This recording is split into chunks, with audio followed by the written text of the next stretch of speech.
Ahí te pongo un consejo de volada. Si tú no sabes qué pasa cuando lijas atravesado y no le quieres hacer caso a tu maestro, no le crees que se raya la madera cuando lijamos atravesado, aquí está el claro ejemplo de qué pasa cuando estamos lijando en contra de la veta. Por ejemplo, aquí metimos una lija de 60, como ven, rompimos las fibras de nuestra madera, lijamos al contrario, pero chécate qué pasa cuando ya vamos a aplicar lo que va a ser el tinte o el color a nuestra madera.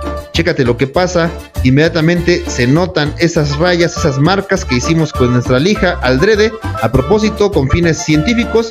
Chécate qué es lo que pasa. Entonces la recomendación es, haz caso siempre a tu maestro, cuando te diga lija siempre en favor de la veta. Chécate qué es lo que pasa, podemos echar a perder un mueble.